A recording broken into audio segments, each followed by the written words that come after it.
Yeah, I mean, I think it could be a tougher fight than Joshua than maybe I first anticipated. I certainly went in with the school of thought that Tyson Fury had an off night against Francis Ngannou, and that flattered Ngannou to an extent.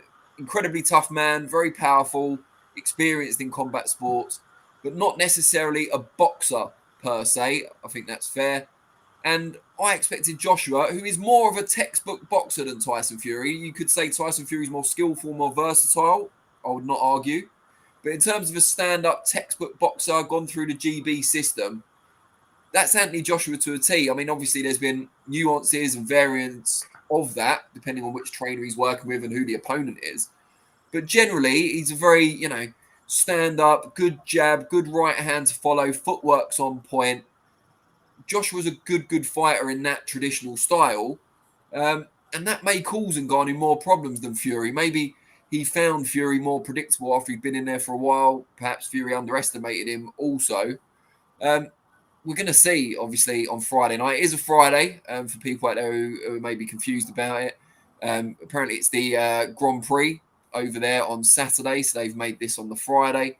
I don't think people are going to be complaining. They're only 3 hours ahead of us out in Riyadh as well, so it'll be a good time for us to sit down on the TV. And you've got plenty of options for which commentary and punditry teams you favour, because the show is on TNT, it's on Sky Sports, it's on DAZN, it's on everywhere, which Frank Warren's apparently really happy with. He was saying this morning, he didn't quite take back all the negative things he'd said about DAZN in the past, but he did say he's focusing on the positives these days, at least until the last 10 minutes of the interview, if you want to go back and watch it at some point. DB Cooper once says, I think AJ points, but Francis needs a strong start and then stay in there waiting for a good shot.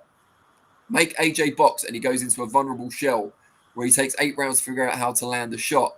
I'm also not entirely convinced about AJ's conditioning under pressure. I think he can go 12 rounds easy if he's on the back foot, popping off his shots as and when he wants, like in the Andy Ruiz rematch.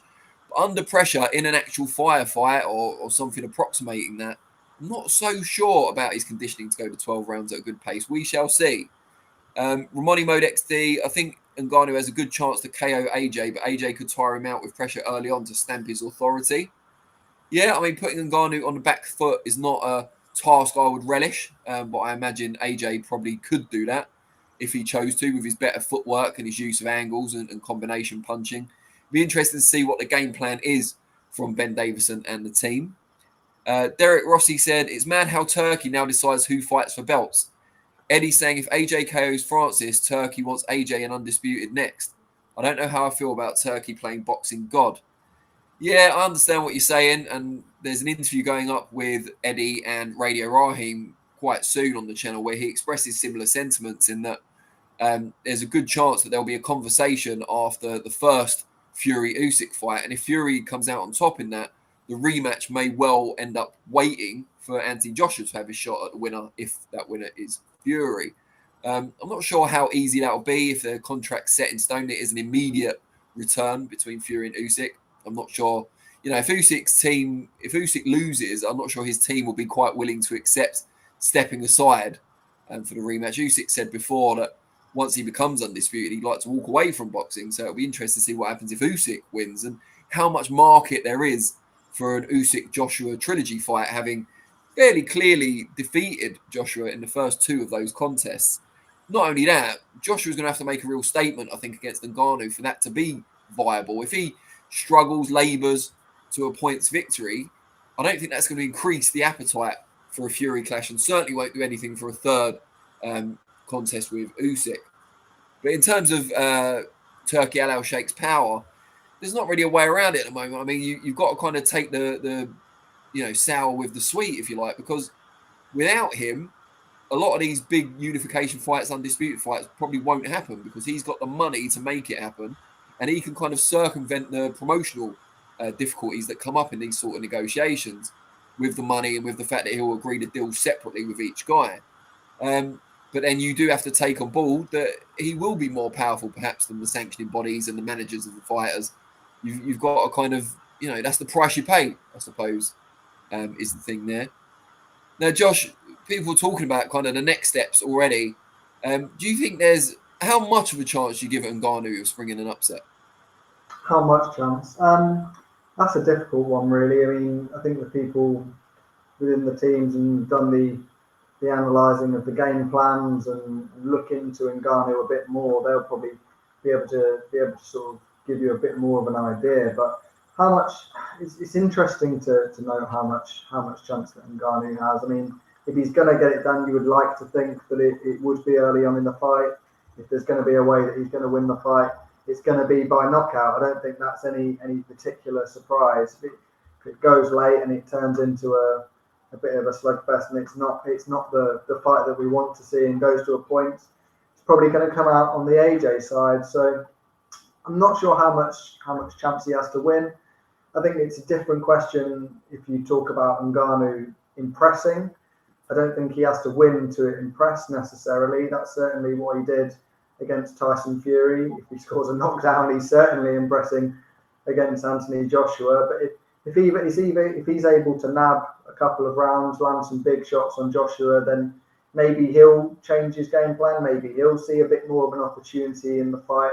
I think a lot's going to depend on how those early rounds go. And if he is able to land a big shot, then how will AJ react? And I think more importantly, how will Francis Ngannou react to that?